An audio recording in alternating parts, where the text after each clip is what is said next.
ಸ್ನೇಹಿತರೆ, ಬಿಸಿಸಿಐ ಈ ವರ್ಷದ ಅಂದರೆ 2025ರ 34 ಆಟಗಾರರ ಸೆಂಟ್ರಲ್ ಕಾಂಟ್ರಾಕ್ಟ್ ಪಟ್ಟಿಯನ್ನು ಬಿಡುಗಡೆ ಮಾಡಿದೆ. ಇದರಲ್ಲಿ ಭಾರತೀಯ ಟೆಸ್ಟ್ ಮತ್ತು ಏಕದಿನ ಕ್ರಿಕೆಟ್ ತಂಡದ ನಾಯಕ ರೋಹಿತ್ ಶರ್ಮಾ ಮತ್ತು ಬ್ಯಾಟಿಂಗ್ ಮಾಂತ್ರಿಕ ವಿರಾಟ್ ಕೊಹ್ಲಿ ಅತ್ಯುನ್ನತ ಅಂದರೆ A+ ದರ್ಜೆಯಲ್ಲಿ ತಮ್ಮ ಸ್ಥಾನವನ್ನು ಉಳಿಸಿಕೊಂಡಿದ್ದಾರೆ.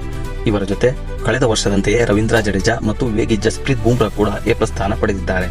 ವಾರ್ಷಿಕ 7 ಕೋಟಿ ಸಂಭಾವನೆ ಸಿಗುವ A+ ಪಟ್ಟಿಯಲ್ಲಿ ಈ 4 ಆಟಗಾರರು ಮಾತ್ರ ಇದ್ದಾರೆ. ಇನ್ನು ಭಾರತದ champions trophy hero Shreyas Iyer ಈ ಬಿಸಿಸಿಐ ಕಾಂಟ್ರಾಕ್ಟ್ ಲಿಸ್ಟ್ ನಲ್ಲಿ ಪುನಃ ಸ್ಥಾನ ಪಡೆದಿದ್ದಾರೆ.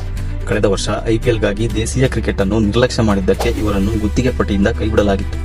Wicket keeper batter Ishan Kishan ಅವರನ್ನು ಸಹ ಇದೇ ಕಾರಣಕ್ಕೆ ಕೈಬಿಡಲಾಗಿತ್ತು.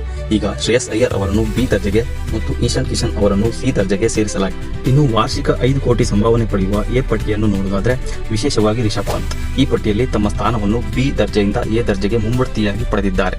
ಇನ್ನು ಉಳಿದ ಆಟಗಾರರಾದ ಮೊಹಮ್ಮದ್ ಸಿರಾಜ್, KL ರಾಹುಲ್, ಶುಭ್ಮನ್ ಗಿಲ್, ಹಾರ್ದಿಕ್ ಪಾಂಡ್ಯ, ಮೊಹಮ್ಮದ್ ಶಮಿ ಈ ಪಟ್ಟಿಯಲ್ಲಿ ಸ್ಥಾನ ಪಡೆದಿದ್ದಾರೆ. ಇನ್ನು ವಾರ್ಷಿಕ 3 ಕೋಟಿ ಸಂಭಾವನೆ ಪಡೆಯುವ B ದರ್ಜೆಯನ್ನು ನೋಡೋದಾದ್ರೆ ಸೂರ್ಯಕುಮಾರ್ ಯಾದವ್, ಕುಲ್ದೀಪ್ ಯಾದವ್, ಅಕ್ಷರ್ ಪಟೇಲ್, ಯಶಸ್ವಿ ಜೈಸ್ವಾಲ್ ಮತ್ತು ಶ್ರೇಯಸ್ ಅಯ್ಯರ್ ಸ್ಥಾನ ಪಡೆದಿದ್ದಾರೆ. ವಾರ್ಷಿಕ 1 ಕೋಟಿ ಸಂಭಾವನೆ ಪಡೆಯುವ C ದರ್ಜೆಯಲ್ಲಿ ಅತ್ಯಧಿಕ ಅಂದರೆ 19 ಆಟಗಾರರಿದ್ದಾರೆ. ಹರ್ಷಿತ್ ರಾಣಾ, ಅಭಿಷೇಕ್ ಶರ್ಮಾ, ವರುಣ್ ಚಕ್ರವರ್ತಿ ಮತ್ತು ನಿತೀಶ್ ಕುಮಾರ್ ರೆಡ್ಡಿ ಹೊಸದಾಗಿ ಸೇರ್ಪಡೆಯಾಗಿದ್ದಾರೆ. ಉಳಿದ ಆಟಗಾರರು ಕಳೆದ ವರ್ಷದಂತೆ ರಿಂಕು ಸಿಂಗ್, ತಿಲಕ್ ವರ್ಮಾ, ಋತುರಾಜ್ ಗಾಯಕ್ವಾಡ್, ಶಿವಮ್ ದುಬೆ, ರವಿ ಬಿಷ್ಣೋಯ್, ವಾಷಿಂಗ್ಟನ್ ಸುಂದರ್, ಮುಖೇಶ್ ಕುಮಾರ್, ಸಂಜು ಸ್ಯಾಮ್ಸನ್, ಹರ್ಷದೀಪ್ ಸಿಂಗ್, ಪ್ರಸಿದ್ಧ ಕೃಷ್ಣ, ರಜತ್ ಪಟಿದಾರ್, ಧ್ರುವ್ ಜುರೇಲ್, ಸರ್ಫರಾಜ್ ಖಾನ್, ಇಶಾನ್ ಕಿಶನ್, ಆಕಾಶ್ ದೀಪ್ ಈ ಪಟ್ಟಿಯಲ್ಲಿ ಸ್ಥಾನ ಪಡೆದಿದ್ದಾರೆ.